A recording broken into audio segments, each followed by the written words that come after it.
Assalamualaikum warahmatullahi wabarakatuh. Alhamdulillahilladzi ja'ala Ramadhana syahra shiyam wa anzala fihi al-Qur'ana tadhkiratan liman yakhsha. Asyhadu an la ilaha illallah wahdahu la syarika lah wa asyhadu anna Muhammadan abduhu wa rasuluh. Summa sholli wa sallim wa barik ala sayyidina Muhammad wa ala alihi wa sahbihi ajma'in. Alhamdulillah, senantiasa kita menjadi puji dan syukur kepada Allah. Dialah Allah yang Maha Pengasih dan Maha Penyayang, memberikan kepada kita nikmat yang tak mampu makhluk seorang pun menghitungnya, terutama nikmat iman, nikmat Islam, nikmat kesehatan dan kesempatan, sehingga kita masih diberikan Allah napas kehidupan, nadi masih berdenyut, jantung masih berdetak, dan kita bisa melaksanakan saum Ramadan, qiyam Ramadan. Semoga segala amal ibadah kita terima Allah Subhanahu wa taala. Amin ya rabbal alamin.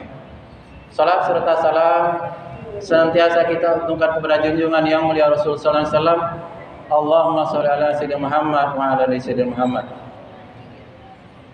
Bapak, Ibu, anak-anak kami yang berbahagia, kalau kita melihat, terutama kami karena sering keliling beberapa masjid mushola, terkadang di beberapa masjid semakin hari Ramadan nampaknya saf kita semakin banyak.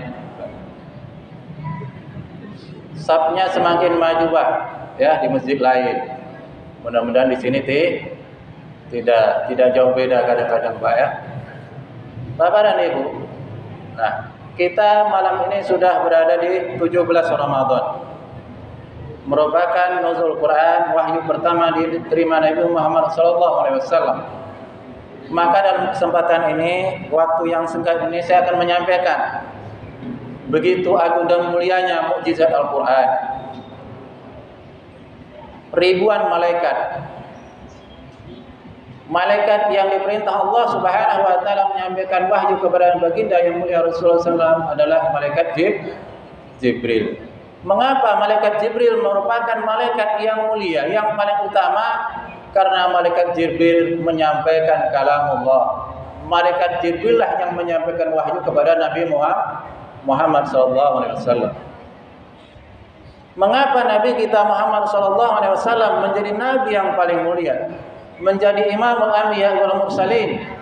Karena Nabi Muhammad SAW itulah yang menerima wahyu Al-Quran. Kemudian mengapa bulan Ramadan merupakan bulan yang paling mulia di antara bulan-bulan yang lain? Karena di bulan Ramadan inilah Allah menurunkan Al-Quran. Kemudian selanjutnya mengapa di satu malam, yang malam itu lebih baik dari 1000 bulan?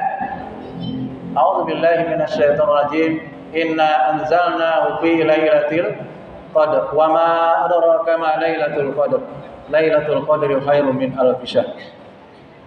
Sungguh kami turunkan Al-Quran di malam Al-Qadar. Tahukah kamu apa malam Al-Qadar itu? Malam Al-Qadar itu lebih baik dari 1000 bulan. Mengapa malam itu lebih baik dari 1000 bulan? Karena di malam itulah Allah menurunkan Al-Quran. Kemudian selanjutnya tidak ada majelis yang dinaungi oleh malaikat, yang diberkahi Allah Subhanahu wa taala, yang dilindungi oleh malaikat, yang diturunkan sakinah. Majelis itu adalah majelis ilmu yang dibacakan Al-Quran. Maka tidak ada manusia, Bapak dan Ibu, yang paling mulia kecuali orang-orang yang belajar dan mengajarkan Al-Quran. Khairukum man ta'allama al-Quran wa 'allamah. Kata Rasulullah, sebaik-baik kamu adalah orang-orang yang mempelajari Al-Quran dan mengajarkannya. Dulu ketika saya di Tanjung Pinang, Bapak dan Ibu, saya sebenarnya baru di Bengkalis 2020. Saya 25 tahun di Tanjung Pinang, Batam. Maka di sana ketika Ustadz Habibur Rahman As-Siraji yang menulis novel Ayat-Ayat Cinta, kemudian novel Ketika Cinta Bertasbih naik ke layar lebar yang luar biasa, Bapak dan Ibu. Tahunnya saya lupa. Ini masjid perumahan kami, dia menyampaikan ceramah. Ketika beliau kuliah di Mesir, Bapak dan Ibu, ada seorang sahabatnya itu dari Uni Soviet yang tepatnya di negeri Bukhara, di negerinya Imam Bukhari. Temannya yang satu kuliah di Mesir ini bercerita kepada Ustadz Habibur Rahman As-Siraji. Beliau mengatakan, wahai temanku, dulu ketika Uni Soviet komunis yang dipimpin oleh Gorbachev, maka di sana tidak boleh satu orang pun beribadah, apalagi sholat. Maka ketika itu katanya, kalau siapapun ingin sholat beribadah, itu rumah dikunci, kamar dikunci, lampu dimatikan dalam kondisi gelap. Karena apa? Kalau tahu tentaranya, pemerintah dan penguasanya, maka kita akan ditembak. Itulah kejamnya komunis waktu itu. Nah, kemudian dia mendapatkan Al-Quran yang 30 juz itu, Bapak dan Ibu, cuma hanya beberapa lembar. Karena dia dapat dari kakeknya dulu. Yang satu Al-Quran itu dibagi ke cucu-cucunya dan dia cuma bisa dapat beberapa lembar.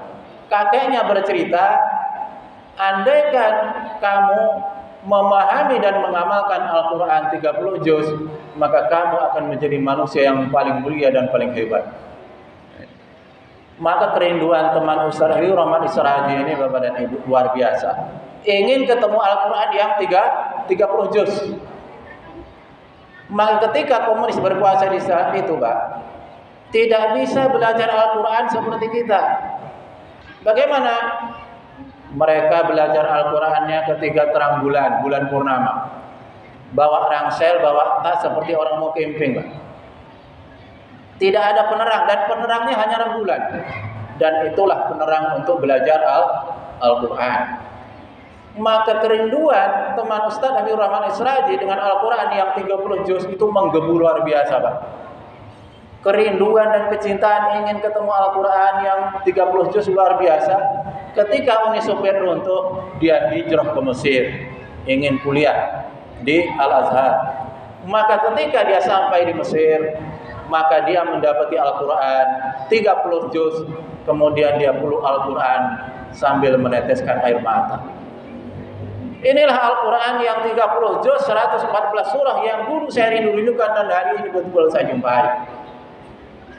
Maka teman Habibur Rahman As-Siraji ini bertanya kepada dia, di mana di Indonesia banyak tak Al-Quran?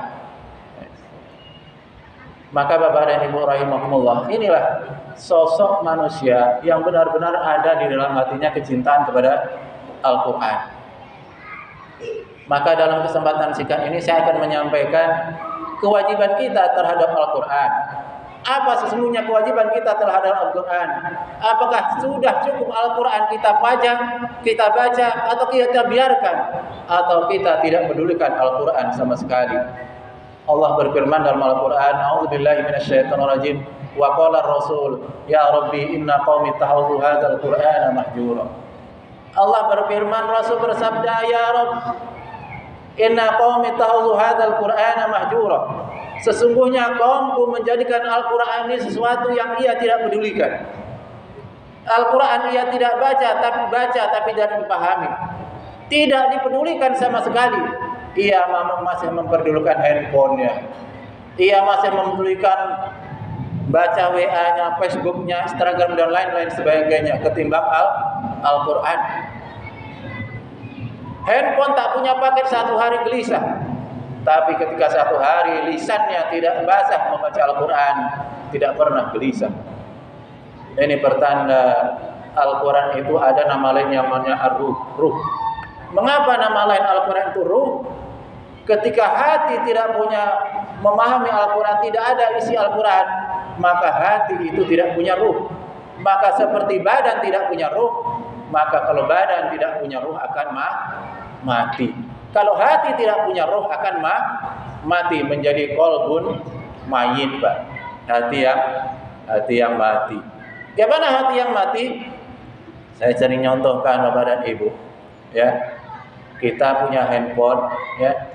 Kalau handphone kita mati, Pak, biasanya orang hubungi nomor kita, nomornya betul. Ya, ketika kita tekan nomornya betul, rupanya bunyinya operator yang mengatakan bahwa nomor yang sedang Anda hubungi sedang tidak aktif atau di luar jangkauan. Kita tekan lagi nomor saudara kita hubungi, rupanya mati, maka operator bilang nomor yang sedang Anda hubungi sedang tidak aktif atau di luar jangkauan. Itu kalau handphone mati, Pak. Tapi kalau hati sudah mati, bagaimana terjadi? Allahu Akbar, Allahu Akbar. Hayya 'alas shalah. Apa artinya? Marilah sholat. Hayya 'alas shalah. Itu panggilan siapa? Panggilan Allah. Bukan panggilan muazzin. Muazzin menyampaikan, tapi dia adalah panggilan Allah. Allah pencipta segala-galanya, pemilik segala-galanya, penguasa segala-galanya, dan segala-galanya akan kembali kepada Allah Subhanahu wa taala. Hayya 'alas shalah, marilah salat. Operator bilang, hati-hati yang sedang Anda panggil sedang tidak aktif atau di luar jangkauan. Itu kalau hati tidak punya ruh. Ruhnya apa? Al-Quran, maka hati tidak hidup, Pak. Dengar azan, kalau kita di Bengkalis ini bukan satu masjid surau, Pak. Berapa masjid dengar. Tapi sampai ke masjid tidak, karena hatinya tidak hidup. Seorang Abdullah bin Umi Maktum zaman Rasulullah SAW, seorang Abdullah sahabat yang buta, datang kepada Rasulullah SAW. Ya Rasulullah, saya ini orang buta, rumah saya dengan masjid jauh, banyak pohon-pohon. Ya Rasulullah, izinkan saya sholat di rumah. Atas ma'un nida, wahai sahabatku, apakah Anda mendengar azan? Naam ya Rasulullah, wajib, maka datanglah ke masjid.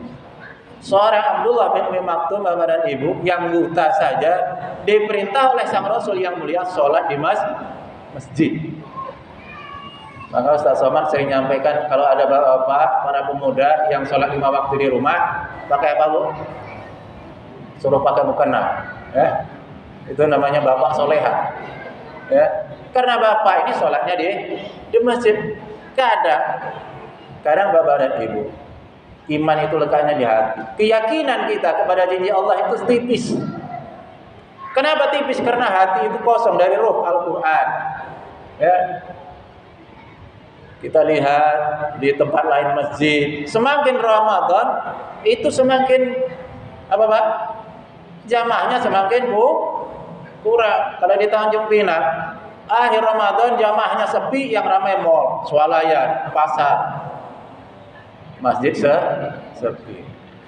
Akhir Ramadan bukan teringat, wah baca Quran saya udah 17 malam ini, baca Al-Quran saya baru berapa juz. Yang diingat bukan itu. Udah 17 malam, kita dah nak lebaran, kue belum ada, macam mana? Baju belum beli. Yang diingat itu seharusnya bukan itu.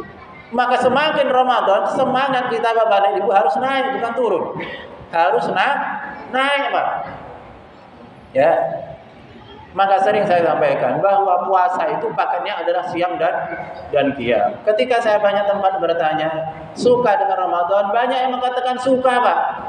Tapi dalam praktek kadang-kadang sukanya cuma setengah bulan, 2 minggu. Nampaknya dari apa? Dari tarawih. Ya, karena puasa itu ada paket siang, ada paket siang, ada paket malam. Tidak ada paket hemat, Pak. Paket siangnya puasa, paket malamnya adalah sholat tarawih. Kadang-kadang suka dengan Ramadan cuma seminggu 2 minggu udah itu. Tak Ramadan lagi, tak sholat tarawih lagi, tak nampak lagi, Pak. Maka seharusnya kita semakin Ramadan, bulan yang begitu luar biasa, harus semakin semangat. Apalagi di 10 akhir Ramadan ada satu malam yang lebih baik dari 1000 bulan, Pak. Ramadan 1444 Hijrah itu cuma satu kali dalam seumur hidup, dalam umur bumi ini, Pak. Tak bisa kita ulang lagi. Sholat yang barusan kita laksanakan cuma satu kali, tak besok sudah sholat isya lain. Dan tidak ada jaminan, tidak seorang pun bisa jamin, tidak satu makhluk pun bisa jamin kita bisa ketemu dengan Ramadan tahun depan, Pak. Maka Bapak dan Ibu rahimakumullah, Maka kewajiban kepada Al-Quran, kita harus menjadi pribadi-pribadi yang cinta kepada Al-Quran. Kalau satu hari saja kita tak baca Al-Quran, Pak, gelisah. Satu hari tak baca Al-Quran, gelisah. Yang pertama. Yang kedua, orang-orang yang mengimani Al-Quran, kewajiban kita Al-Quran adalah memahami makna kandungan Al-Quran. Hadir dalam majelis ilmu, majelis ta'lim. Yang ketiga, mentadabburi Al-Quran.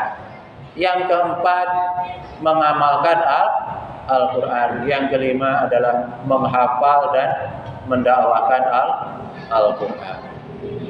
Bapak dan Ibu, ya, ada beberapa masjid tapi bukan di sini. Maka perlunya kita membaca Al-Quran dengan makharijul huruf yang benar. Karena apa? Beda panjang pendek ini sudah berubah arti, Pak. Beda keluar huruf saja sudah berubah arti. Ada berapa masjid di Bengkali saya tak sebut. Kadang-kadang doaku pribadi dengan jamaah dia baca sama. Astaghfiruka wa atubu ilaik. Astaghfiruka itu untuk saya. Kalau kami itu pakai non nas, nastaghfiruka wa atubu ilaik. Nah, inilah perlunya pemahaman dan ilmu. Mudah-mudahan di malam 17 Ramadan ini, semakin hari Ramadan, semakin semangat kita untuk beribadah di bulan Ramadan dan menjadi kita menjadi pribadi-pribadi yang rindu dan cinta kepada Al-Quran. Tidak ada satu hari pun terlewati tanpa kita membaca Al-Quran dan berusaha keras untuk memahami kandungan Al-Quran. Semoga kita menjadi generasi yang Qurani. Kita berlindung menjadi generasi yang syaitani. Atas segala apa yang saya sampaikan banyak kurang, mohon maaf. Wabillahi taufiq wal hidayah. Wassalamualaikum warahmatullahi wabarakatuh.